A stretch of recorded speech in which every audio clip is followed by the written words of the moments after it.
ఈ మాట చెబితే ఈ మాట ఏ పార్టీ అయినా సరే, ఎటువంటి పార్టీ అయినా సరే దిగజారి మాట్లాడితే మేము సహించము అని అనుకున్న రోజున ఖచ్చితంగా రాజకీయాలు బాగుపడతాయి. లేకపోతే దిగజారిపోయి దిగజారిపోతుంది నానాటికి రాజకీయం. Right, I will come back to you sir. ఇది నాకు తెలిసి ఇలాంటి స్టేట్మెంట్స్ ప్రతి పార్టీ ఇవ్వాలి, వాళ్ళ యొక్క పార్టీ అభ్యర్థులందరికీ కూడాను. రైట్, మనతో పాటు మురళీ రెడ్డి గారు జాయిన్ అవుతా ఉన్నారు, జనసేన నేత. మురళి గారు, ఇవాళ రోజా గారు చేసినటువంటి కామెంట్స్ నాకు తెలిసి మీరు చూసే ఉంటారు అనుకుంటా. పార్టీలో ఎలాంటి డిస్కషన్ నడుస్తుంది? క్లియర్ గా రోజా అన్నటువంటి స్టేట్మెంట్స్ పవన్ కళ్యాణ్ కూడా ఈ మధ్య రుచి చూశారు, తిరుమల వెంకటేశ్వర స్వామితో పెట్టుకుంటే అనేటువంటి స్టేట్మెంట్స్ కళ్యాణ్ గారి యొక్క చిన్న కుమారుడి విషయంలోనే చేశారు ఆవిడ అనేటువంటి మాట వినిపిస్తోంది. ఇది అదే యాంగిల్లో చూస్తున్నారా, లేదంటే కళ్యాణ్ గారికి ఇంకేమైనా న్యాయమో అన్యాయమో జరిగిందంటారా దేవుడి వల్ల? ముందుగా ప్యానెల్లో ఉన్నటువంటి చిన్నపరెడ్డి గారికి, శివప్రసాద్ గారికి, అదే కర్ణం భాస్కర్ అన్నకి నమస్కారాలు. ఈరోజు రోజా అనేటువంటి వ్యక్తి గురించి మనం ఎంత తక్కువ మాట్లాడుకుంటే అంత మంచిది అనేది మా అభిప్రాయం. ఎందుకంటే ఎవరి గురించైనా మనం ఒక నిమిషం మాట్లాడితే దాని గురించి ప్రజలకైనా ప్రయోజనం ఉండాలి, లేదా మనకైనా ప్రయోజనం ఉండాలి.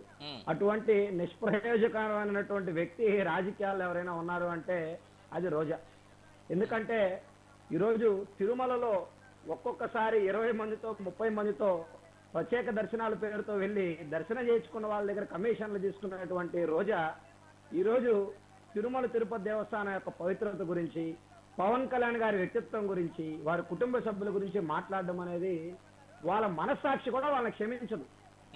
అటువంటి పరిస్థితుల నుంచి ఈరోజు కేవలం రాజకీయ లబ్ధి కోసం, వారి యొక్క అన్నగాని అన్న జగనన్న కళ్ళల్లో ఆనందాన్ని చూడడం కోసం ఇటువంటి ప్రయత్నాలు చేస్తున్నారు తప్ప మరి ఒకటి కాదని చెప్పి మేము అభిప్రాయపడతామని. ఈరోజు బోమన కరుణాకర్ రెడ్డి గారు రోడ్డు పైన పడుకొని విన్యాసాలు చేస్తా ఉన్నారు. ఆయన ఇదే తిరుమల తిరుపతి దేవస్థానంలో ఉండేటువంటిది వెంకటేశ్వర స్వామి కాదు నల్లరాయి అని చెప్పి మాట్లాడినప్పుడు వారికి తిరుమల యొక్క పవిత్రత గురించి తెలియదు. మరి నిన్న మాట్లాడుతూ ఈ యొక్క తిరుమల తిరుపతి కొండలు అనేవి బోడిగుండులాగా ఉండేవి నా చిన్నతనంలో అని కమెంట్లు చేసినప్పుడు వారికి తిరుమల పవిత్రత గురించి గుర్తురాదు. కానీ ఈరోజు ఒక చిన్న బిడ్డ ఎవరైనా సరే రాజకీయాల్లో ఉన్నా బయటైనా సరే రాజకీయాలతో సంబంధం లేకుండా వ్యక్తిగత జీవితం గడిపేటువంటి వారి గురించి మన ప్రస్తావన చేయాల్సినటువంటి అవసరం ఏ రాజకీయ పార్టీకి కూడా ఉంది. ఈ సంస్కృతికి తెరతీసింది కుటుంబ సభ్యుల గురించి వ్యక్తిగత విమర్శలు చేయడానికి నాంది పలికింది వైఎస్ఆర్ కాంగ్రెస్ పార్టీ.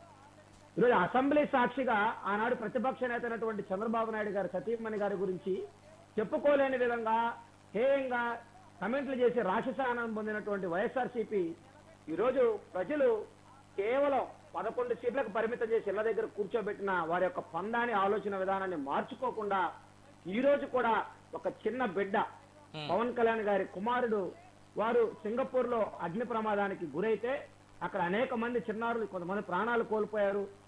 భగవంతుడి ఆశీస్సులతో కృపతో ఆ చిన్నారి బతికి బయటపడ్డాడు. మరి అటువంటి మురళి గారు మీరు కంటిన్యూ చేసే కంటే ముందు ఒక చిన్న బ్రేక్ వెళ్దాం. బ్రేక్ నుంచి వచ్చిన తర్వాత ఐ విల్ టేక్ యువర్